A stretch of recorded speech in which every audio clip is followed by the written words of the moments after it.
Hola, nosotros somos los Gatos con Corbatín, compuestos por Gabriel Arjona, Germán Tenimón y quien les habla es Roberto Fuentes. La primera parte, nuestra propuesta, la que escogimos fue la siguiente. Regularizar un autoencoder para obtener representaciones sparse o dispersas permite mejorar la calidad de las representaciones obtenidas para datos que no están en un conjunto de entrenamiento. Lo que nosotros vamos a hacer es evidenciar esto de forma experimental. Para esto, primero tenemos que darte un pequeño contexto. Como introducción, nosotros tenemos que la calidad, cuando nos referimos a calidad, nos referimos básicamente al output que nos entrega el encoder. Vemos, ¿cierto?, cuántas neuronas están activas e inactivas. Y lo que nosotros intentamos hacer es aumentar la cantidad de neuronas inactivas, cosa que la cantidad de neuronas que queden, restantes, aprendan de mejor forma y puedan reconstruir de la misma forma que sin regularizar. Para esto, matemáticamente lo que nosotros nos referimos es minimizar una loss relacionada a un encoder y un decoder, la cual está, ¿cierto?, estrictamente relacionada con una reconstrucción, una función de reconstrucción L sub R, y una función que se le aplica a una penalización, que sería omega, que se le aplica a un embedding z a través de un peso lambda. Esta función de penalización omega, por lo general, tiene distintas formas. Tenemos la norma L0, norma L1, L2, la norma KL, etcétera, etcétera. Sin embargo, nosotros por la distinta literatura que hemos leído, se ocupa que por lo general las normas L1 y L2, que son las normas Lasso-Quadrati. Básicamente, porque estas normas, las derivadas que tienen estas normas, decaen de forma bien estricta. La idea un poco de la norma L1 es reducir el coeficiente de penalización a cero, mientras que la norma L2 lo que hace es mover estos coeficientes hacia cero, pero teniendo el alcance de que nunca van a alcanzar dicho valor, nunca van a alcanzar el cero. Se puede ver básicamente por el decaimiento que tienen ambas derivadas. La mayoría de nuestros datasets, de hecho todos, son imágenes. Por lo tanto, necesitamos una métrica para poder comparar la salida del decoder con la imagen original. Para eso, el ayudante nos recomendó dos métricas que podríamos utilizar. O sea, nos recomendó métricas, así que nosotros escogimos dos. La primera es el mean square error, la cual busca un poco comparar píxel por píxel ambas imágenes. Y la otra es la SIM, digamos, la Structural Similarity Index Measure, sacada de este paper que está referenciado acá. Y básicamente lo que busca es que en vez de comparar cada uno de los píxeles, uno por uno, buscamos comparar ciertas subventanas.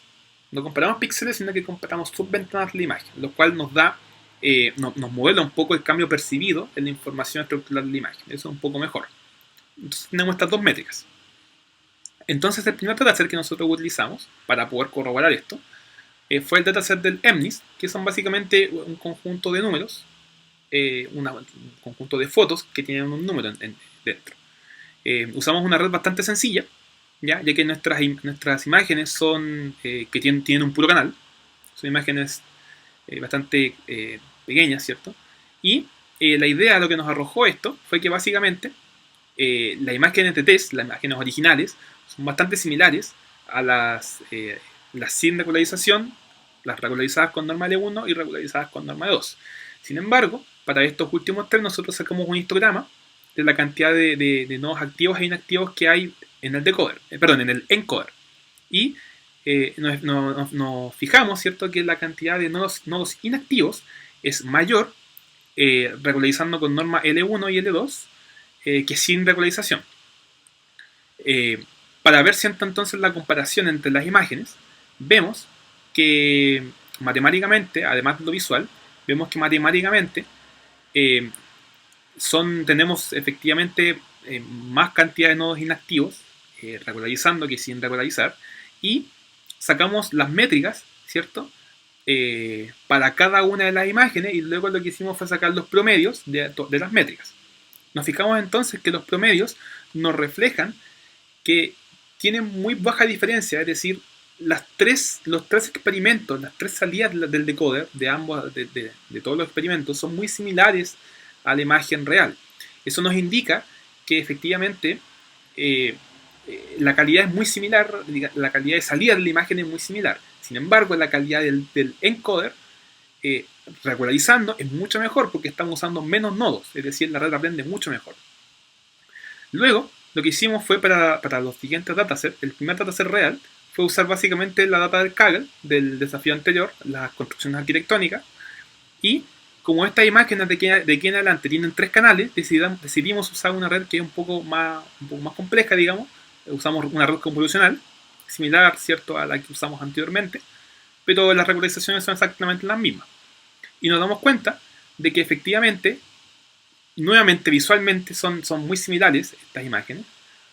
Y además, vemos que efectivamente regularizando tenemos muchos menos nodos activos que sin regularizar. Es decir, estamos usando menos neuronas para aprender la misma información y por lo tanto esas neuronas tienen mayor calidad. Efectivamente vemos, cierto, numéricamente que son muy parecidas nuevamente los valores entre ellos, ¿cierto? Sin regularizar con norma de 1 y con norma de 2, los errores son muy parecidos, así que las 3 imágenes son muy parecidas al original, pero efectivamente la calidad es mucho mejor, ¿ya? Porque estamos usando menos neuronas para aprender la misma información y esas neuronas entonces son más inteligentes, aprenden de información mucho más valiosa. El tercer dataset son básicamente fotografías de personas famosas, misma estructura, mismo tema, funcionó exactamente de la misma forma que la anterior, son muy parecidas, la cantidad de nodos que nosotros usamos efectivamente se ve que es menor, regularizando que sin regularizar, y los valores numéricos son también muy similares. No hay mucho que decir con respecto a esto. Finalmente, el ayudante nos recomendó como último dataset que estas fotografías tienen ruido por defecto. Entonces sería bueno que nuestro dataset sintético no tuviera ruido. Para eso, nosotros creamos una foto, un lienzo blanco, y solamente cambiamos el valor del píxel de 0, digamos, a un valor numérico cuando haya imagen. Los datasets que nosotros usamos aquí fue un conjunto de figuras geométricas, cuadrados, triángulos, rectángulos, círculos y polígonos irregulares entre 4 y 5 lados. Y las variaciones entre estas imágenes son posición, color y el tamaño de los lados, o el tamaño del radio en el caso del círculo. Y vemos que la red se comportó exactamente igual, no hubo mucha diferencia. La red se sigue comportando bien, vemos que efectivamente, si bien pareciera un poco más borroso, sigue pudiendo reconstruir bastante bien la imagen y la cantidad de neuronas que utiliza es bastante menor, ¿ya? Sin regularizar, digamos, ocupa más neuronas que regularizando, y por lo tanto la calidad de estas dos es mucho mejor que esta, y además nos fijamos que la calidad de estas dos es muy parecida en su salida, ¿ya?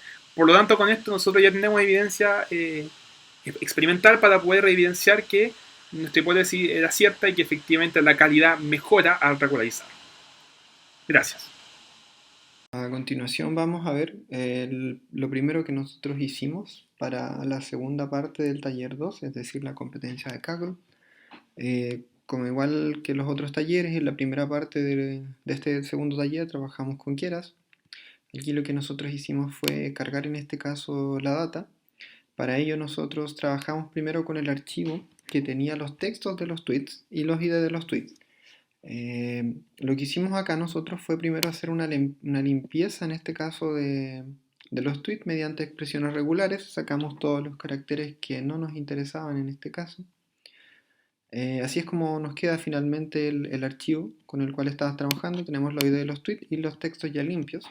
Luego de esto nosotros desde el archivo trends_label, que tenía tanto los labels como los ID de los tweets, cargamos en este caso los labels de cada uno de ellos.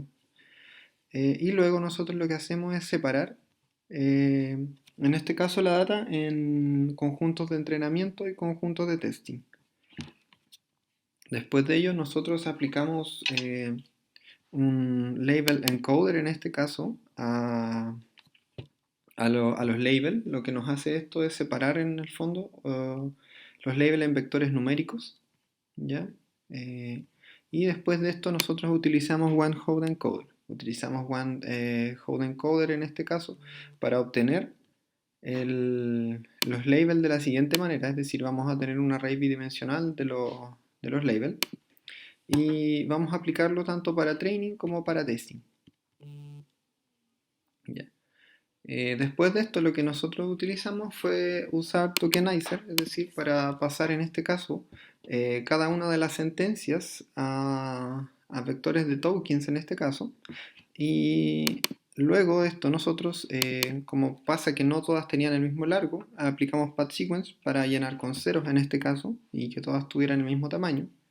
Y luego aplicamos Count Vectorizer, en este caso, ¿para qué? Para tener como una especie de vocabulario de tokens.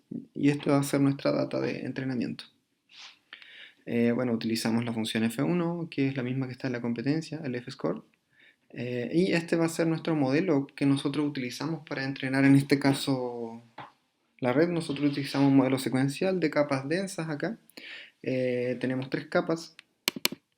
Aquí podemos observar que son densas. Y nosotros fuimos probando con distintos valores de dropout también, para ir viendo si podíamos obtener mejores. Utilizamos Categorical Cross Entropy para la loss y utilizamos como optimizador además. La métrica ya la dijimos. Y bueno, luego de eso nosotros entrenamos, en este caso, fueron 30 épocas. Y posterior a eso tenemos los siguientes resultados. Vamos a no ver mucho los gráficos, o sea, en el caso del accuracy, que vendría siendo en el fondo el F-score, nos dio de una manera relativamente buena, creemos nosotros, pero en el caso del training no supimos nunca por qué el validation loss nos dio de la siguiente manera. Eso es una duda que tuvimos ahí, que no supimos por qué pasó eso. Y bueno, después lo que tratamos de hacer nosotros es simplemente predecir los resultados. Aquí cargamos la data, en este caso, que era para hacer en este caso las predicciones. También le aplicamos un count vectorizer y en este caso hicimos la predicción y finalmente estos fueron los resultados que nosotros obtuvimos para cada uno, el tweet ID, y esto vendría siendo la predicción. Esto lo guardamos en un archivo CSV, el cual subimos a la competencia, en este caso de Kaggle, y es este de acá, el que en puntaje privado tuvimos 0.76 y en público 0.82, que fue el que nos dio mejor privado en este caso. Y ese sería nuestro primer enfoque para la competencia de Kaggle. Para la segunda parte nosotros también lo hicimos de otra forma, que es usando Glob. Y finalmente con esta tuvimos mejores resultados. Glob finalmente es un algoritmo no supervisado que va a representar en vectores palabras. O sea, palabras lo va a transformar en vectores. Y estos vectores, por ejemplo, las palabras que son sinónimos, están relacionadas, al representarlo en vectores, estos vectores son muy cercanos, o sea, la distancia euclidiana es muy cercana comparada con otras palabras que no tienen nada que ver. Además, las palabras igual se pueden agrupar por su contexto, ¿ya? Entonces, por ejemplo, nosotros usamos este archivo en donde toma 400.000 palabras de internet y la vectoriza, ¿ya? En 300 dimensiones utilizamos. Entonces, ¿cómo utilizamos esto en la tarea? Finalmente el procedimiento es el mismo que el método anterior, ¿ya? Solamente que al llegar a la matriz tokenizada, o sea, a la matriz de frecuencia, nosotros tenemos acá en donde cada fila va a representar un tweet y las columnas representan una palabra del vocabulario de que se extrajo del entrenamiento, de los tweets de entrenamiento. Entonces, por ejemplo, si una palabra tuviese la palabra, y hace un tweet tuviese la palabra eh, home, por ejemplo, le iba a sumar aquí 1 a la matriz.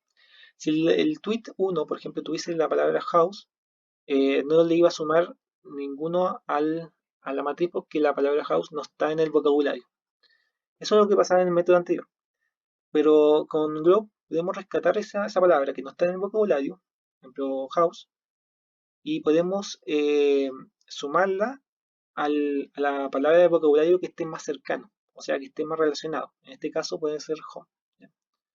Entonces así podemos extraer más información o recuperar más información que se podría haber perdido quizás con la matriz de frecuencia del método anterior. Con este tuvimos un poco más de mejores resultados, unos casi 2 puntos de mejora.